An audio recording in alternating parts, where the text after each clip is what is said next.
Greetings, everyone. My name is Dave Trepanier. You might have seen me in the round 10 pre-recorded feature match at last weekend's YCS Providence, playing the Tombkeeper deck. And since getting back, and even while I was on the road, I've been getting a lot of requests to share my deck list. So I'm happy to do it for you right here. I decided to do it as a video because I have a lot of things in my mind that I want to share. First, I do want to acknowledge that I did not top this event. I won the feature match in round 10 and then lost round 11 of the tournament, putting me at 8 wins, 2 losses, and 1 draw. Good enough for 47th place. So I really do not want to share this as an accomplishment, but more as my personal tournament experience, what I enjoyed, what was going on in my mind when I decided to make certain card choices, what maybe I would change going forward. So first I want to say that I had a fantastic tournament experience. The deck worked amazing, even beyond my expectations. One thing I was very happy, and you'll see is pretty much how I tried to build the deck, is to make my opponent's cards as bad as possible, especially the non-engine. Like, we're coming into a format where people were often maining 6, even going up to 9 Moncharmies.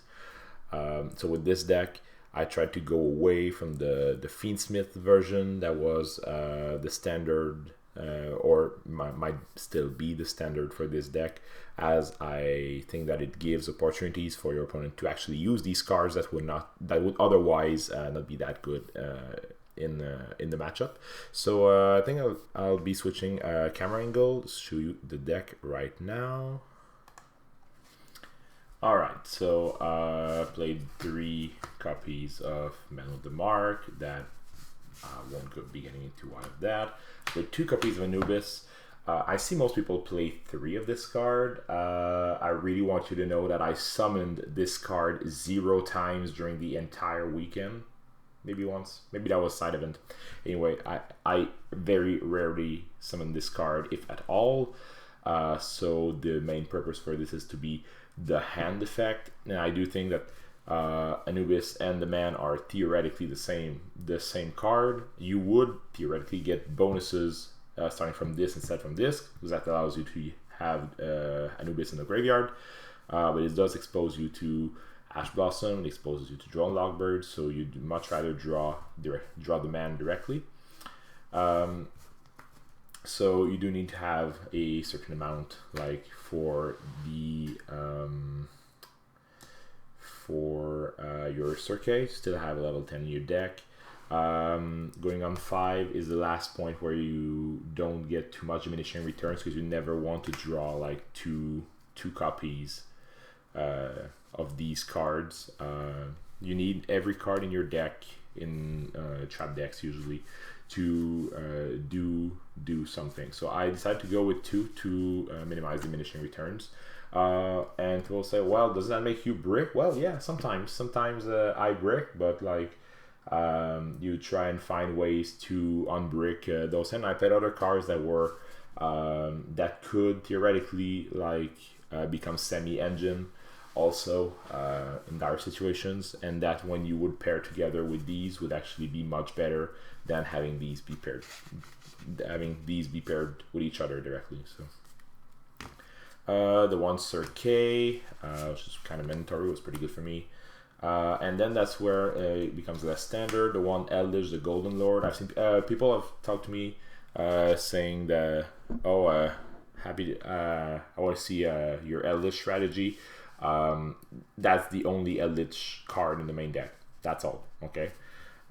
This deck has a few issues. First is that it doesn't win quickly.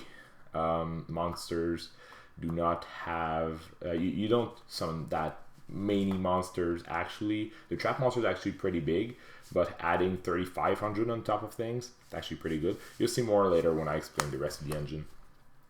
There's the one Nibiru.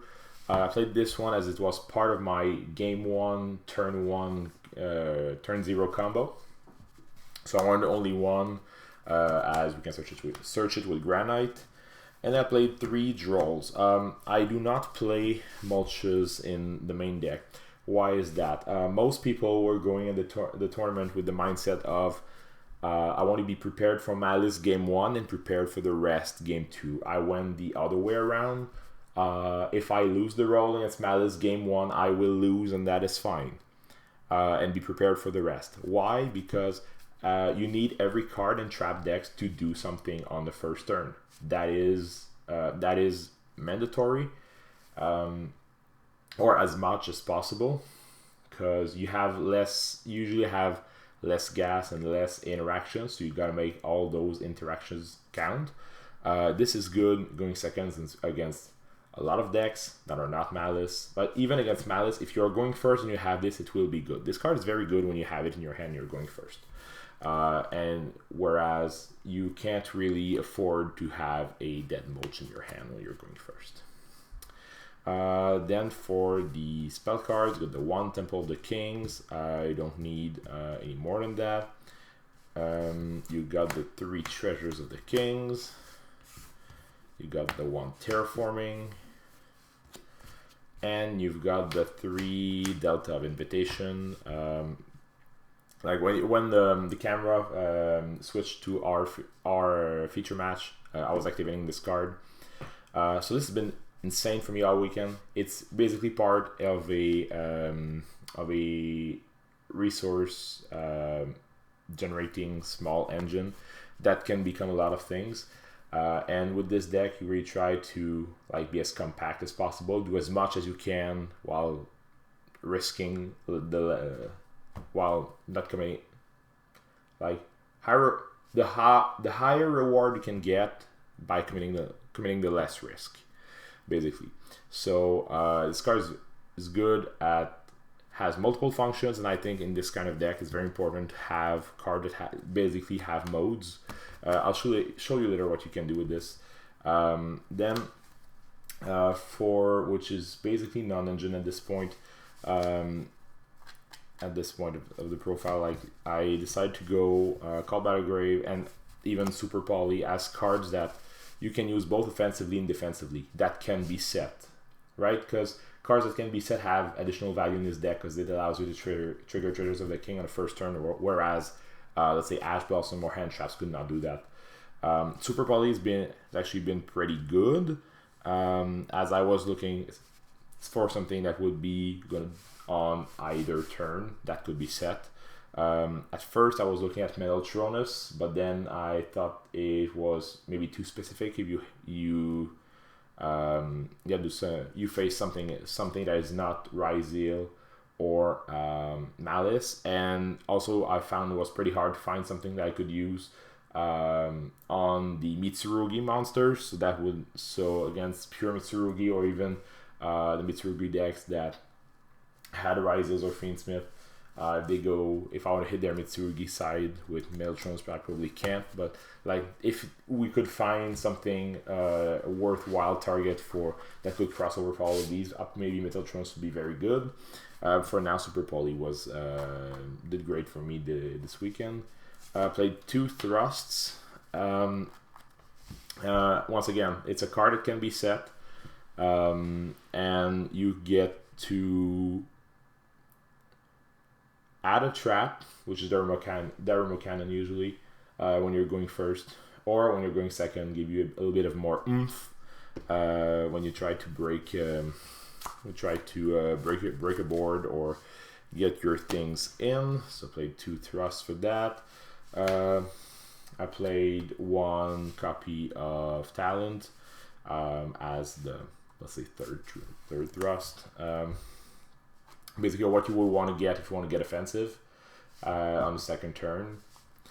And then got Prosp. You could also get Terraforming, and that happened because you have both field spells, and Prosperity obviously for added consistency. Then for the traps, you got the one aforementioned Daruma Cannon. I thought it was the strongest generate trap card you could play. It's been very good for me. Like there was like game 1, I do think it's probably the best normal trap you could play to thrust into. But post side maybe it could have been different. Then for trap monsters, you got the Statue of Anguish pattern. There you got 2 Apophis, the Serpent. I was debating going to play 1 or 2 of this card. Maybe if you're playing 20XX Fox for Imperfect, you use only 1 Apophis, the Serpent. But I do think playing 2 makes it way more forgiving.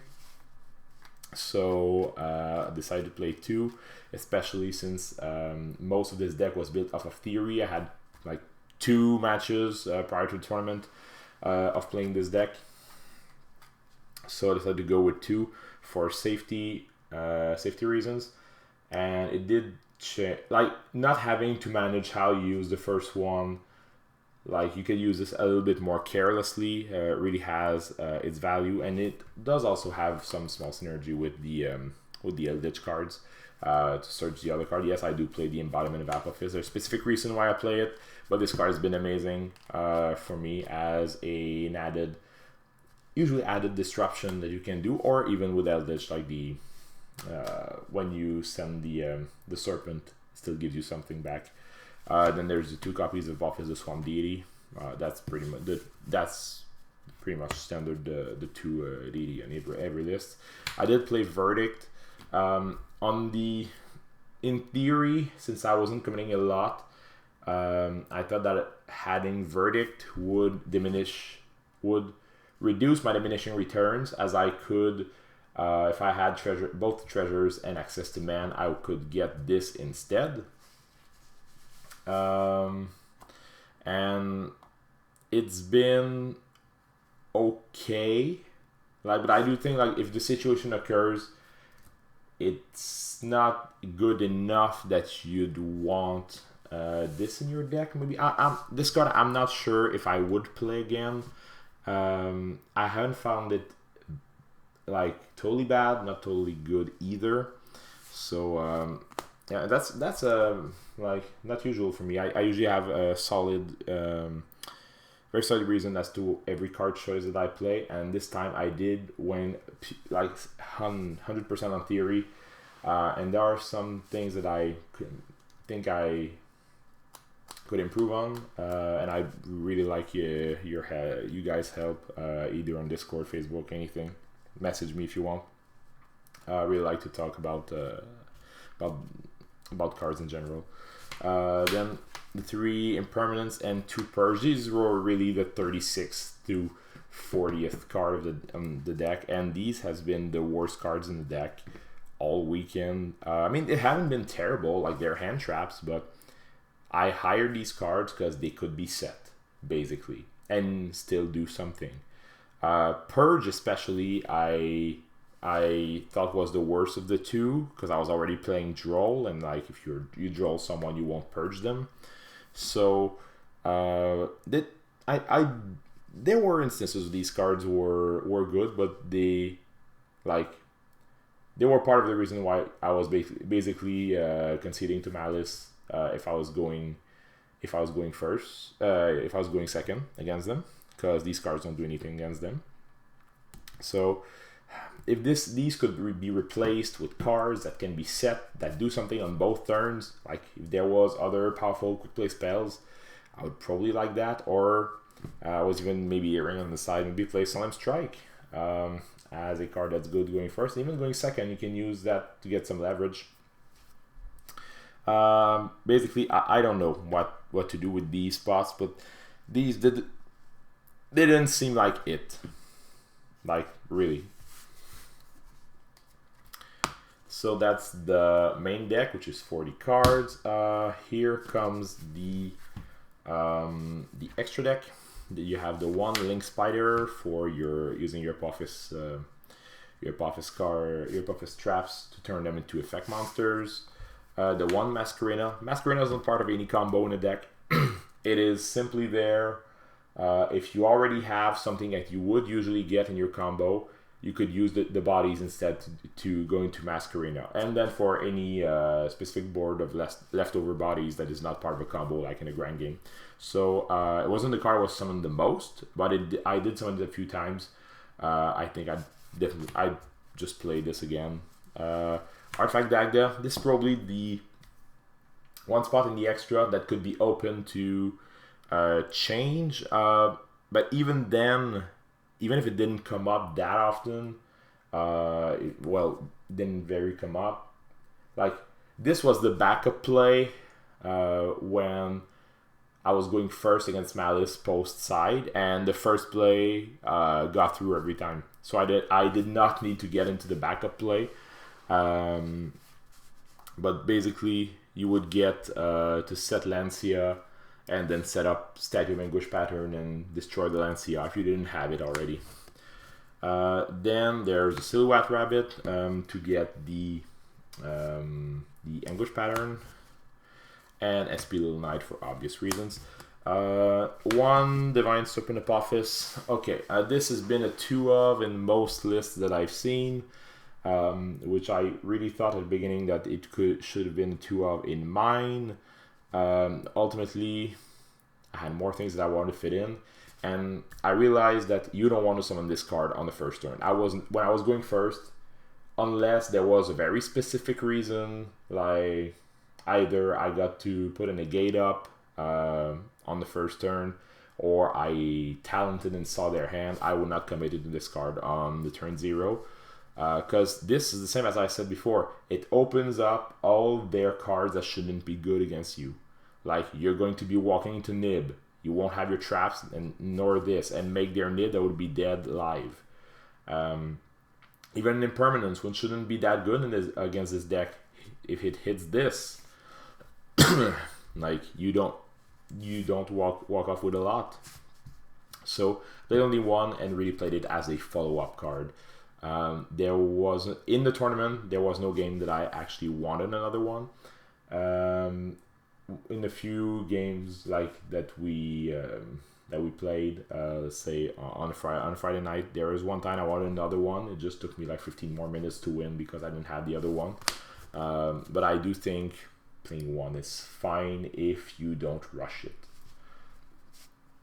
Then there's the Gallant Granite to get Nibiru from the main deck, or Heavenly Prison from the side deck. Then there's Typhon. This kind of deck just like perfect fit for Typhon. And then there's the zombie cards. So one Fall Angel of the Golden Land, one Flying Mary, the Wandering Ghost Ship, one Eldritch the Mad Golden Lord, and one Verujus. So you go through all of this line if you open Delta of Invitation in one combo. If you do not, well, you just don't have to commit. You could also just do only part of it to get into your Silhouette Rabbit and get into like Semi-Engine if you didn't have it. So I'll show you the combo later, but these cards have been amazing all weekend. Like, seriously. Then you have the Super Poly targets, so Dragon of the Swamp, Garura, and Almarduke. These are the most generic ones, obviously. This against the Malice board, where they do a Code Talker and Revive 22300, like you just eat everyone. And this gets to attack everything, so even if they go March Hare and summon back guys, this threatens to attack everything. So it becomes a like must remove threat, so that your other things can thrive. Okay, and then for the side deck, we've got 3 Molcharmi Fuvalos and 3 Molcharmi Meows. I couldn't afford with the siding patterns to get in Perulia, but these I wanted specifically against Malice. I would also bring those in against the Fiendsmith, Mitsurugi, Ryziel deck. If it didn't have like the Fiendsmith, I probably wouldn't have boarded in Meows, but I played against multiple of those. So, and the game plan was to use these and to draw into the Chaos Hunters or the Lancia. You see, you're playing only one Lancia. Why? Well, because basically I wanted to draw Chaos Hunter more than I want to draw Lancia. I played one so that I could get to it with Dagda. Thing is, if you Lancia a Malice, they could probably set up to summon multiple monsters during your turn. But if Chaos Hunter is on the field, like, it also gets rid of their ability to set up to do March Hare play during your turn.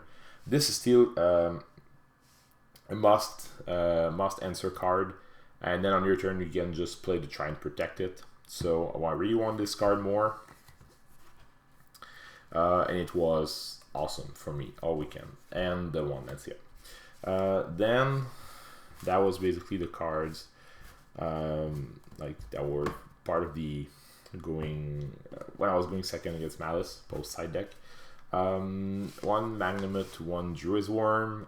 These were like the two flex spots in the side deck that that I didn't have any specific need for these two spots, so I decided these were probably the best ones, as they're generically good against a lot of matchups, highly adaptable. So I said to play these two. They were great. They also leave bodies, which you can use bodies to do pretty much anything in this deck, because nothing in this deck locks you into something. Then there's the Lord of the Heavenly Prison for the combo to get your usually floodgate of choice. I chose there can be only one. I know it gets sent after the next turn when you do that, but there can be only one. Also blocks them during your turn, basically, like let's say for the March here. I did draw this card when I was going first quite a few times, actually. Well, quite a few times, like, I don't know, 2, 3. So, I mean, in retrospect, that's not that much. Like, I could get to it with this. Like, but this card was just great into that metagame with the Cyber's deck or the Reptile decks.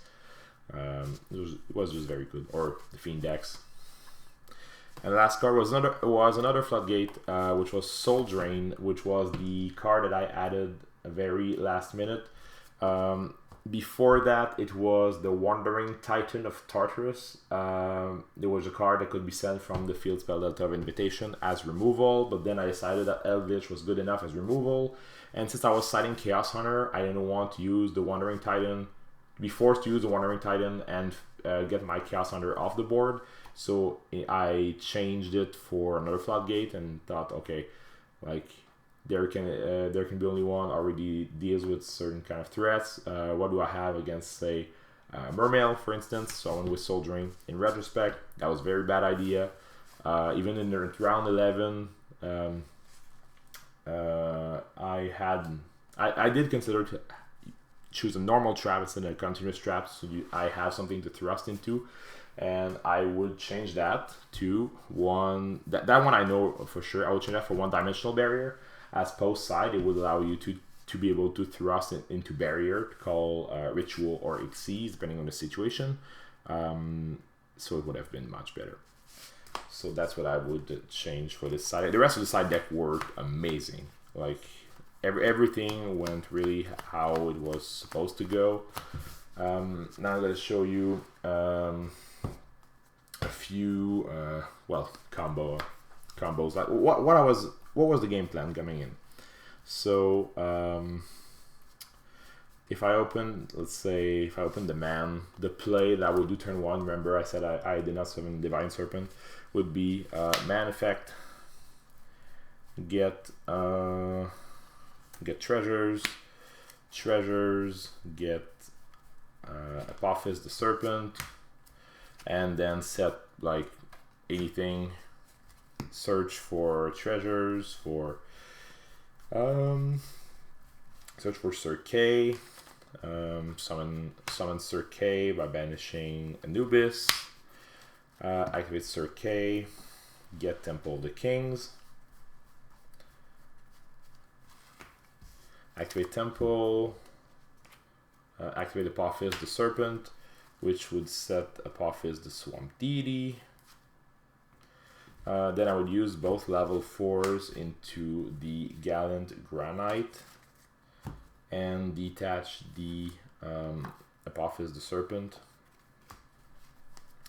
to get your Nibiru to your hand, and use the Serpent to get Embodiment of Apophis, and then use Granite and the Sir K to summon the Silhouette Rabbit, which will set you your Statue of Anguish pattern.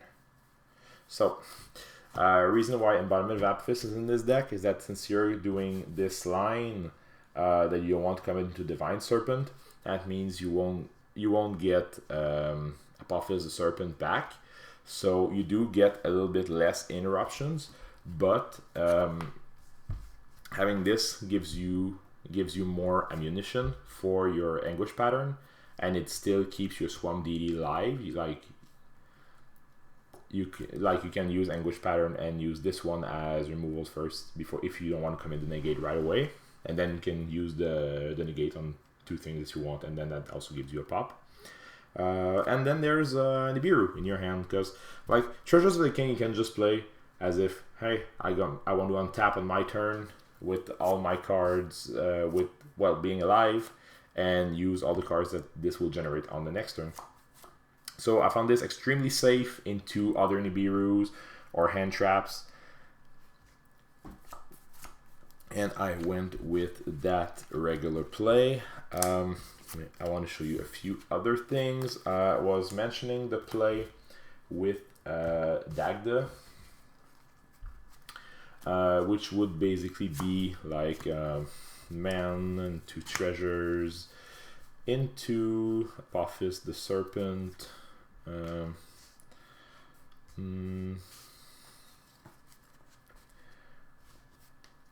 By the way, apologize, the camera angle is not always the right one. I am not a content creator, don't plan to become one.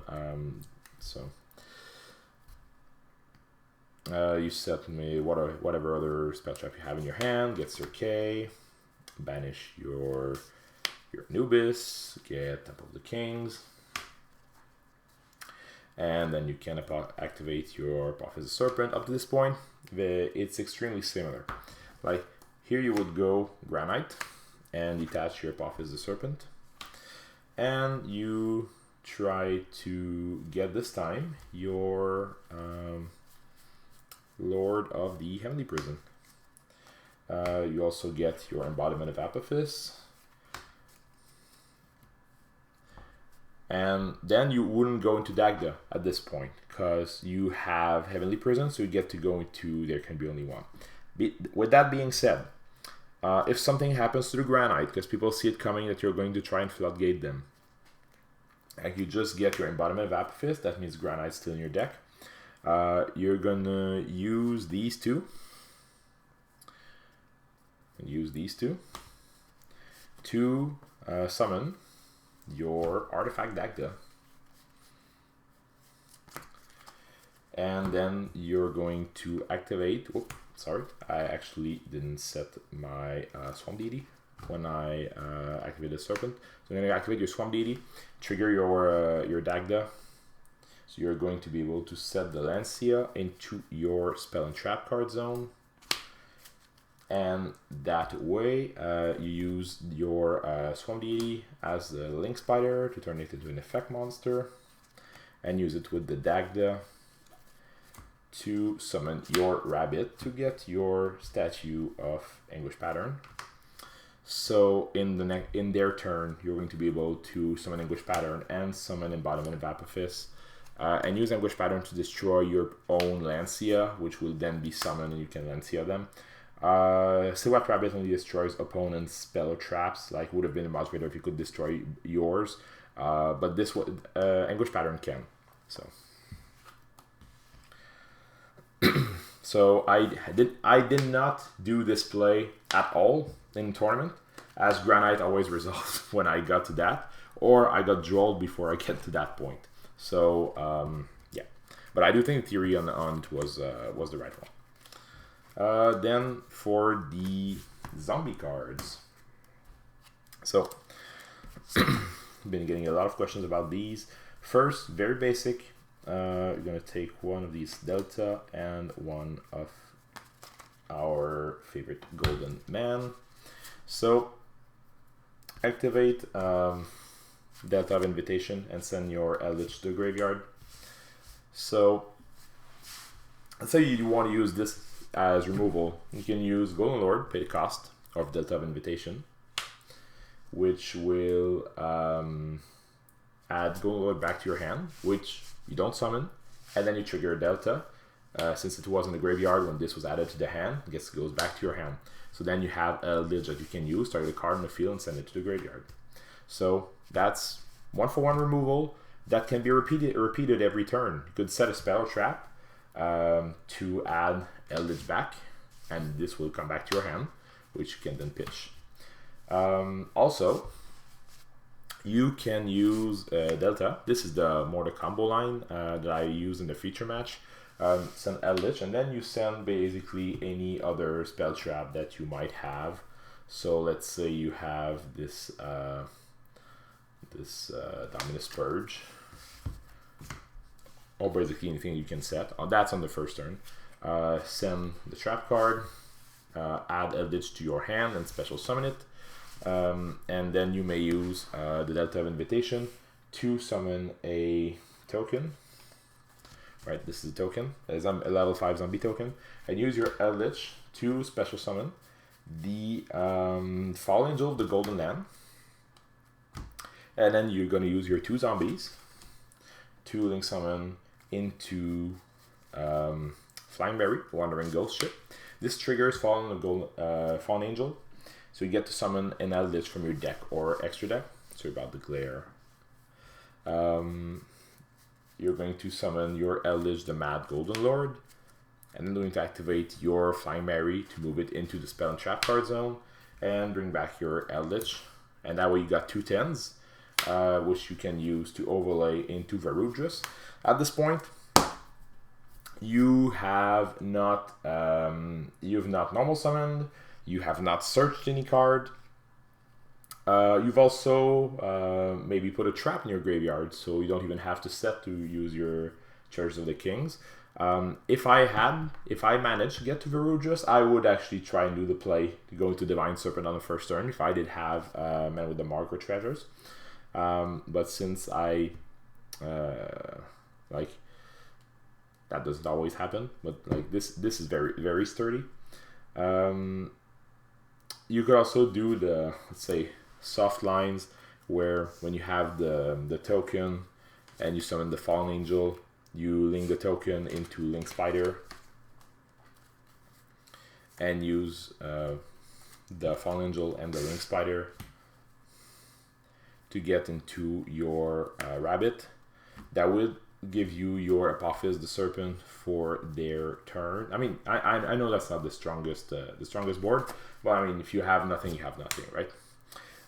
And you get to summon your Mad Golden Lord as well, which is actually kind of hard to get rid of. It's 3,800 that cannot be destroyed by battle card effects.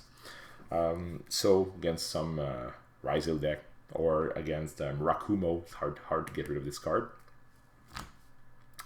And then there's the fact that if you, even after that, next turn, your Eldritch that's in the graveyard, you can then do the send thing from your opponent. Again, you could just use it as a 3,500 that's to swing.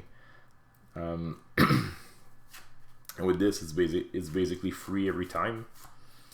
Let's say you've used it as removal the first turn.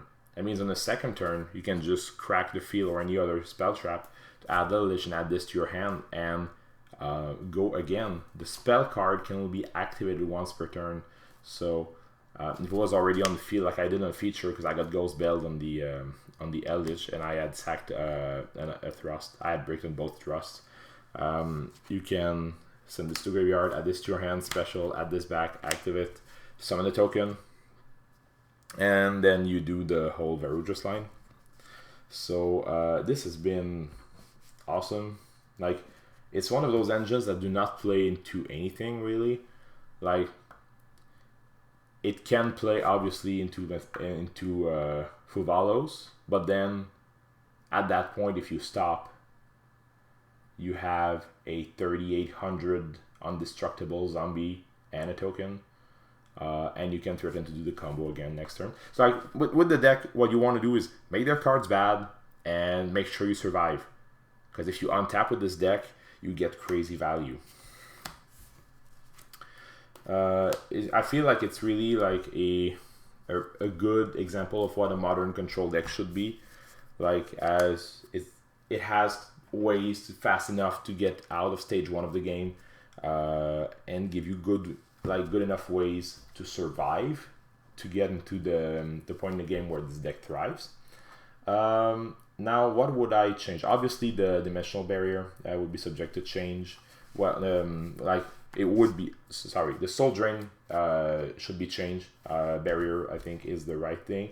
I do think my extra deck was just right. Like, all 15 cards felt very, very fine to me. Like, maybe the fusions could change depending on if super polymerization keeps being played or not, but it was good. If we manage to find something that works with Meltronus or any other, I want to say quick play spells, as card that can be set and can be built in either player's turn. Book of Eclipse is one quick play spell that comes to mind, but like with so many link monsters in the format with Malice, I don't think that's the right thing to do.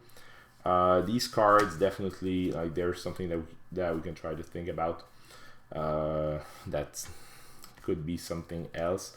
I maybe want to try Strike, but it doesn't fit the bill as being good. When I am going second, it does give you some leeway as to what you can do, like to try and break the board during their turn, but you won't have cards that are too useless too. So Impermanence was kind of the same. Like, it wasn't that great. Like, if you almost have to use it to try and make them brick and hope they had only one play, which is usually not the case. Then there's Verdict, which I am uncertain is the right call. So I really would play this card to try and minimize diminishing returns for the rest of the deck. Like, if you draw man or treasure, but then that's a happy problem, in a way that if you had treasure and man, you were already playing very well, so you don't actually need this card. It's not like you don't have any ways to negate Dusters. By the way, both losses in the tournament to Harpy Feather Duster. One I negated. One was on me, actually. I want to say my draw totally on me for my tournament. Well, actually, I didn't quite go into my actual tournament. So I played against one Ritual Beast and one Drytron, which I both beat 2-0. And I played against 5 Malice. I beat 4 of them and drew against 1 of them. And I think I lost 3 to 4 of those dice rolls. I remember I went 4 and 7 in dice roll in Darrow, this YCS. And I want to say I lost most of those Malice. I think yeah, but 4-0 and 1 against Malice. I played against 2 Ryzil Mitsu Fiendsmith. 4, sorry. I beat 2 and lost against 2. That deck. Yeah. And 4, 9, 10, 11. Yeah, that's it.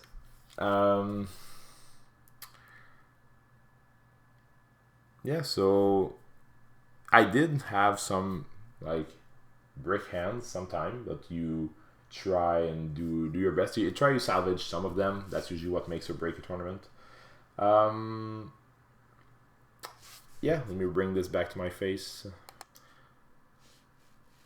So here's the finished list. Thank you if you watch the entirety of it. I don't know how long I would want to talk about this deck. There's probably a lot of things that I didn't mention. If you have any question, feel free to hit me up on the Discord server, Facebook group, Messenger, Dueling Book, anything. Yeah, so closing thoughts. I think it's one of the decks that I have enjoyed the most in recent years. I really had a blast. I really want to try and push it forward. I do think going away from the Fiendsmith card, not because they're bad cards, they're amazing cards, but because the main strength of playing a deck like this is that the cards are good against the other decks, shouldn't be good against this one. So you would want a more to the ground strategy, more simpler, more compact. So yeah, so see you next time. Thank you for listening.